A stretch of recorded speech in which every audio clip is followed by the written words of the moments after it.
నేను కాంగ్రెస్ ప్రభుత్వాన్ని ఉత్తమ్ కుమార్ రెడ్డి గారిని డిమాండ్ చేస్తూ ఉన్నాను. మీకు నిజంగా కృష్ణా నది మీద చిత్తశుద్ధి ఉంటే మీరు ఇంకొక రెజల్యూషన్ చేయండి. దాంట్లో నిన్న ప్రవేశపెట్టారు కదా ఒక తీర్మానం, అట్లా అసెంబ్లీలో ఇంకో తీర్మానం ప్రవేశపెట్టండి. ఇంకా 3 రోజులు నడుస్తుంది కదా అసెంబ్లీ. ఏంటిది? కర్ణాటకలో అప్పర్ భద్ర ప్రాజెక్ట్కి నేషనల్ ప్రాజెక్ట్ హోదా ఇవ్వడం మాకు సమ్మతం కాదు, మాకు తుంగభద్ర నదిలో నీళ్లు తగ్గిపోతాయి, మా పాలమూరుకు అన్యాయం జరుగుతారు ఒక తీర్మానం చేయండి. 2 ఆల్మట్టి హైట్ తగ్గించమని ఇంకో తీర్మానం చేయండి. ఈ 2 చేయకుండా మీరు ఎన్ని మాట్లాడినా రేవంత్ రెడ్డి గారు పాలమూరు జిల్లా బిడ్డలైతే మిమ్మల్ని క్షమించారు.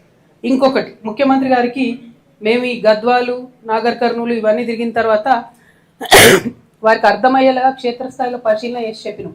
ఇప్పటికన్నా నారాయణపేట, కొడంగల్, మక్తల్ స్కీమ్కి మీరు జూరాల నుంచి ఇంటేక్ పాయింట్ మార్చుకోండి అని చెప్పినాం. మేము ఇప్పుడు కూడా చెప్తున్నాం, జూరాల నుంచి మీరు ఇంటేక్ పాయింట్ మార్చుకుంటే పాలమూరు జిల్లా అట్లనే రంగారెడ్డి జిల్లా మొత్తం కూడా సస్యశ్యామలం చేయడానికి ముఖ్యమంత్రి గారు దారేసినట్టు అవుతుంది. పాలమూరు జిల్లా ప్రజలు మిమ్మల్ని కలకాలం గుర్తుపెట్టుకునే అవకాశం ఉంటుంది.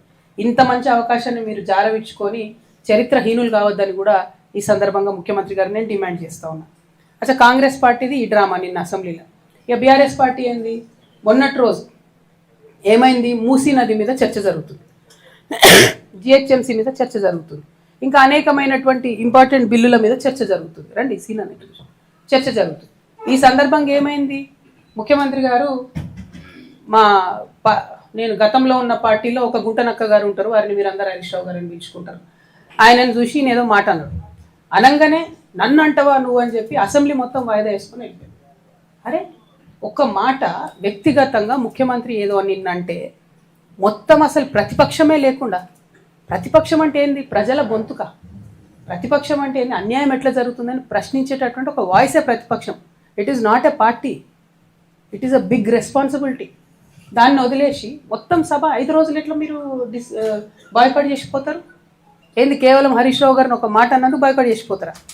కేసీఆర్ గారిని ఎన్ని తిట్లు తిట్టినా రేవంత్ రెడ్డి గారు ఎప్పుడన్నా బాయ్కాట్ చేసిన హరీష్ రావు గారు? మొన్న ఈ గుంటనక్కకు డిప్యూటీ ఫ్లోర్ లీడర్ ఇవ్వగానే నేను చెప్పిన, బీఆర్ఎస్ పార్టీని ఎవరు కూడా కాపాడలేరు అసెంబ్లీకి రాకపోతే అని. ఏం చేసిరు నిన్న? పోనీ జనరల్గా నేను కూడా పార్లమెంట్లో పనిచేసిన కదా, నేను కూడా ఎమ్మెల్సీగా పనిచేసిన కదా, ఒక ఏదన్నా అంశం మీద మనకు అభ్యంతరం ఉంటే అప్పుడు చర్చ ఒక అంశం మీద జరుగుతుంటే ఆ అంశం మీద వాకౌట్ చేయొచ్చు, మళ్ళీ రావాలా, నెక్స్ట్ అంశం మాట్లాడాలి. ఎందుకంటే నెక్స్ట్ అంశం కూడా ప్రజలకు ఇంపార్టెంట్ ఉంటుంది. నిన్న మూసీ ఇష్యూ టైంలో డిస్ప్యూట్ అయింది. మూసీ అయిపోయినాక ఏం చేసిరు? హైదరాబాద్లో 300 డివిజన్లు చేయడానికి బిల్లు పెట్టిరు. మరి అది అవసరం లేదా చర్చ? మనం